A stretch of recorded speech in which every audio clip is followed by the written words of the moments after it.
అనగనగా ఒక కళింగ రాజ్యం ఉండేది. ఆ రాజ్యాన్ని రాజసేనుడు అనే మహారాజు పాలించేవాడు.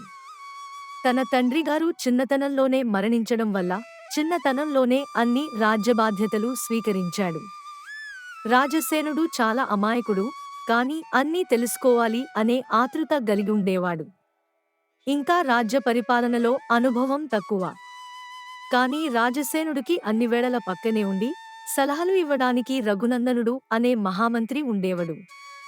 రఘునందనుడు ఏ సమస్యని అయినా చాలా చాకచక్యంగా పరిష్కరిస్తూ, మహారాజు తీసుకునే నిర్ణయాలను కూడా సరిచేస్తూ రాజ్యం సుభిక్షంగా ఉండేలా చూసుకునేవాడు.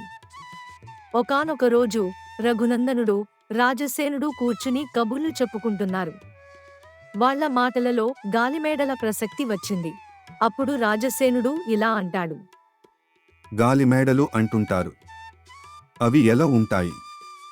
మన రాజ్యంలో నిర్మించడం సాధ్యమేనా? నాకు అందులో ఉండాలని ఉంది.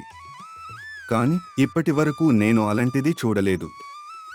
వాటిని కట్టడానికి ఎంత ఖర్చవుతుంది? నాకు అలాంటి ఒకటి నిర్మించే బాధ్యత నీకు ఇస్తున్నా.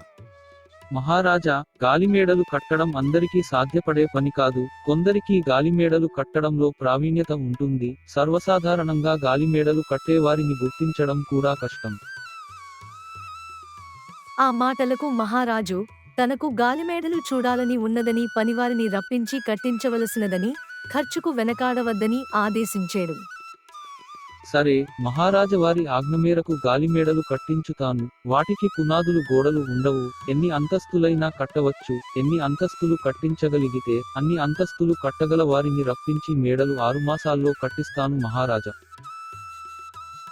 ఆ తర్వాత రఘునందనుడు మహారాజగారి దర్శనానికి రావడం మానివేశాడు.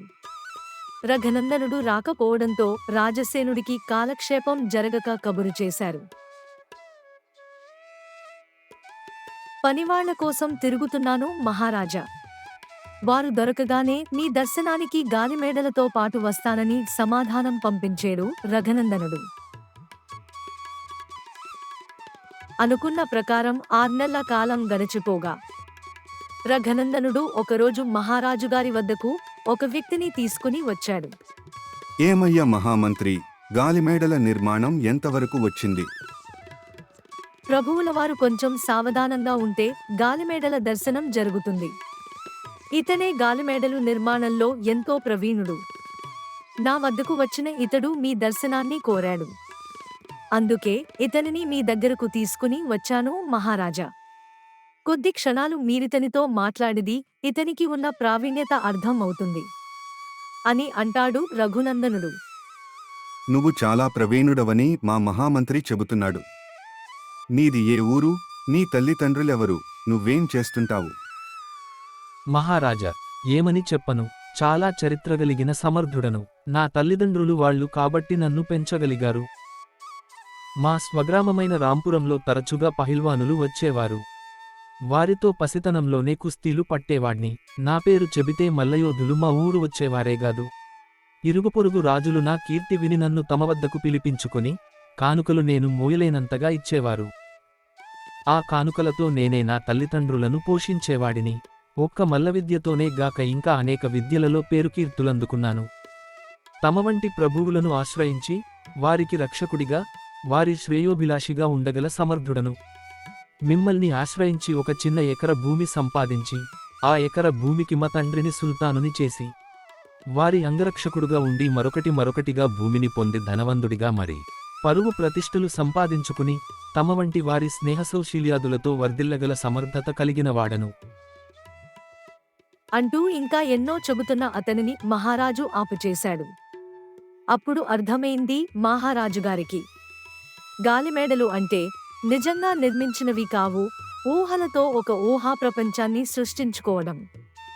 సోమరిపోతులు నిజానికి వాస్తవానికి తేడా తెలియకుండా, కష్టపడి పని చేయకుండా ఊహల్లోనే జీవిస్తారు అని అర్థం చేసుకొని, నిజానికి ఒకటి వాస్తవమా కదా తెలుసుకోకుండా ఆజ్ఞాపించడం ఒక మహారాజుగా సరికాదు అని తెలిసేలా మహామంత్రి చేశాడు. మీకు ఈ వీడియో నచ్చినట్లయితే లైక్ చేసి, సబ్స్క్రైబ్ చేసి, షేర్ చేయండి. నాకు మోటివేషన్గా ఉంటుంది. మరిన్ని మీకు నచ్చే అద్భుతమైన స్టోరీస్తో మీ ముందుకు వస్తాను.